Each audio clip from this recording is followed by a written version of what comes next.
It's the only stadium in history to host 3 World Cup tournaments. In 1970, it crowned Pelé. In 1986, it made Maradona a legend. And in 2026, Estadio Azteca will open the biggest World Cup ever. With 48 teams, 3 host countries, and over 1 billion viewers watching. Here's the twist. This historic venue is now closed, racing against time in its largest renovation ever. A new name, a $180 million budget, and a long list of delays and disputes, capacity is rising to 90,000. Massive LED walls are being installed, and even the locker rooms and pitch are being rebuilt from scratch. And for the first time, fans will be able to explore it in virtual reality, walking through locker rooms or standing on the pitch without ever leaving their seat.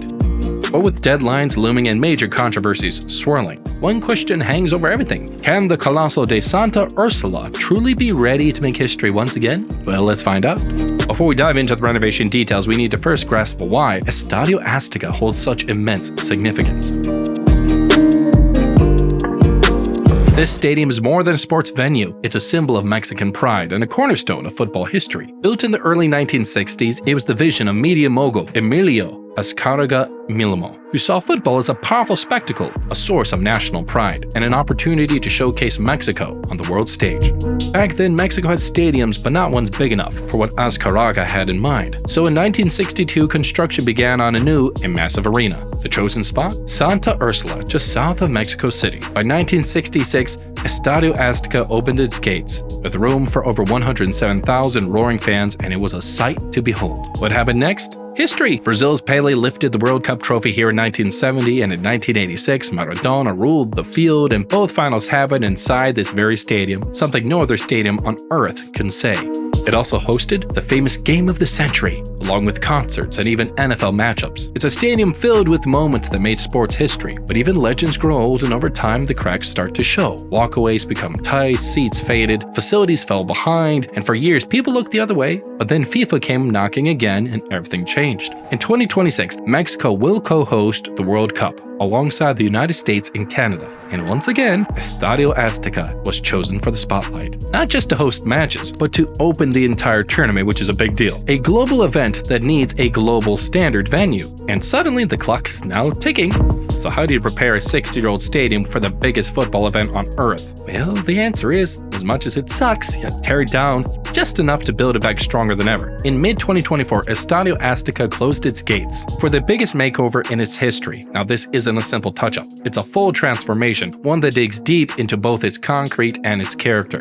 Now let's start with the seats. Over time, the stadium's capacity had shrunk to about 83,000, but for the World Cup, the number is going back up. The goal is 90,000 seats. To make room, parts of the lower stands are being taken down, and VIP areas are also being removed. But that's not only about adding more seats, it's about making them better. Every single one is being replaced with a brand new design. The new seats are wider, more comfortable, and offer better legroom. No more squeezing in or sitting on worn-out plastics. Fans won't simply watch the match, they'll feel like they're a part of it. So how will fans move around this legendary stadium once the upgrades are done? Well, navigating the stadium will become easier. Narrow concourses are being widened to cut down on crowds. New food courts, restrooms, and lounge areas are being added too. And the goal is to make Estadio Azteca feel like one of the best stadiums in the world, without losing what makes it special. Of course, what about technology? Well, the changes are huge. Over 2,000 square meters of high-definition LED screens are being added inside and out, and these aren't for decoration alone. They'll deliver stunning light shows synced with action on the field. And the reinforced concrete beams and pillars on the exterior will be wrapped in these LED banners, creating a dynamic, color-shifting facade that turns the stadium into a living, breathing spectacle. Now, these displays can synchronize with match moments, crowd chants, and halftime shows, making the entire structure part of the entertainment. Inside, the upgrades go even further. The scoreboards will be fully replaced with state-of-the-art digital screens offering clearer visuals and instant replays. Now, the sound system is also being overhauled, designed to deliver crisp, stadium-filling audio that captures every chant, whistle, and goal celebration.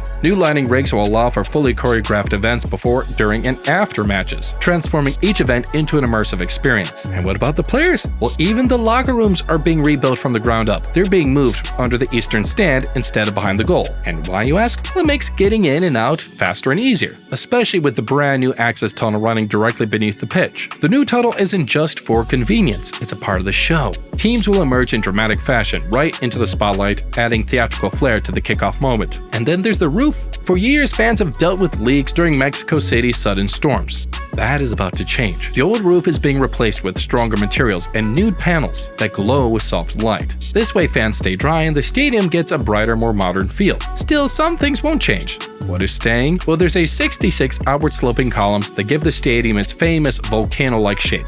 They'll stay. And so with the seat, once used by Ignacio Nachito Vasquez, Club America's most loyal fan. That seat is now a small statue, a reminder that this stadium belongs to the people who love it most. And there's more. For the first time ever, the stadium will offer a virtual reality experience. Thanks to a partnership with B-Football, fans wearing special glasses will be able to walk digitally through the locker rooms, step onto the pitch, and explore the venue like never before. Geography suddenly will not be a barrier any longer. But here's the thing, no upgrade this massive comes without a few challenges along the way, and the Estadio Azteca renovation is no exception. First, there's the race against time. Renovation began in mid-2024 and the clock is ticking. The stadium has to be ready before June 2026. That's less than 2 years to rebuild one of the biggest stadiums in the world. Sounds hard, right? Well, it is. And by early 2025, things are not looking great. Reports came out saying FIFA inspectors were not happy. The stadium failed to meet some key requirements, and for a while people weren't sure if it would still host the opening match. And then, the name change. In a bold and very controversial move, the stadium sold its naming rights to Banorte, one of Mexico's largest banks, and just like that, Estadio Azteca became Estadio Banorte. That did not sit well with everybody. Traditional fans were angry, and to them, Azteca wasn't just a name, it's a part of Mexico's history. Even though FIFA will call it Mexico City Stadium during the World Cup because of sponsor rules, the question still remains, should a piece of national pride be up for sale? Well, money talks, unfortunately, and money problems have made things really tough. What started as a $75 million project quickly shot up to more than $180 million. So how did they fill the gap? Banorte stepped up with a 2.1 billion peso loan, about 106 million set to be paid back over 12 years. But it came with strings attached. In return, Banorte got naming rights, ads, and a big commercial role. And the result? You get a new shiny stadium, but some say it's gonna lose its heart.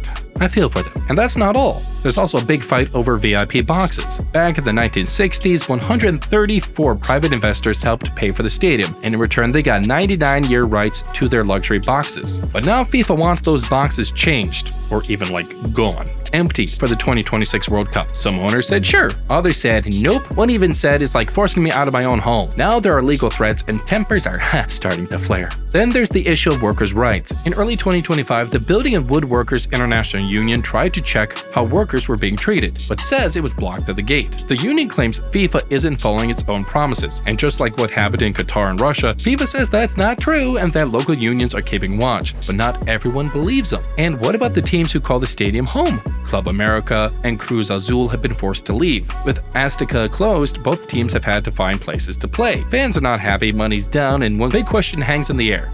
Was shutting it all down really the only way? I don't know, it's too late now. As the deadline approaches, the pressure intensifies. If this renovation fails, it won't be only the stadium at stake. It's Mexico's global reputation on the line for decades. It'll be ruined. With the clock ticking towards the 2026 World Cup, do you think Estadio Azteca can be ready in time? I don't know. Share your thoughts down in the comments below and don't forget to like and subscribe.